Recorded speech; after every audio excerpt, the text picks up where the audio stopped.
नमस्कार दोस्तों, स्वागत है आपका टेस्टी सिंपल रेसिपी में। आज हम बनाने जा रहे हैं डोसा। आप देख सकते हैं कितना खूबसूरत क्रंची डोसा बना है। तो चलिए शुरू करते हैं। दोस्तों यहाँ पे एक बात बता दें, तवा हमने पहले ही गर्म होने के लिए रख दिया था। बिल्कुल आप ऐसे ही करें, तवे को पहले गर्म होने दें। उसके बाद जैसा आप देख रहे हैं वैसे ही बैटर को अच्छी तरह से तवे पे फैला दीजिए।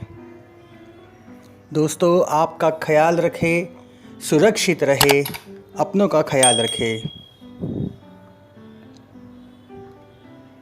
ये देख सकते हैं दोस्तों, अब हमने इस पे 1 चम्मच तेल छोड़ दिया है ताकि डोसे को बनने में आसानी हो।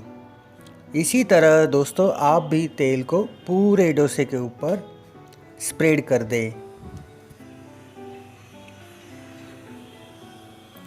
धीरे धीरे आप देख सकते हैं ब्राउन कलर, भूरा रंग आने लगा है।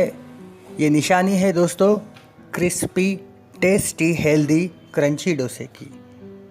तो बस अब शुरू कर देंगे। बहुत भूख लगती है दोस्तों जब क्रिस्पी क्रंची डोसा सामने आ जाता है। मुझे तो डोसा बहुत पसंद है दोस्तों। वैसे आप बता दीजिए, आप डोसे को किस समय खाना पसंद करते हैं। तो ये देखिए दोस्तों, आपके सामने क्रिस्पी क्रंची टेस्टी डोसा तैयार है। तो मिलते हैं अगली रेसिपी में। ख्याल रखें।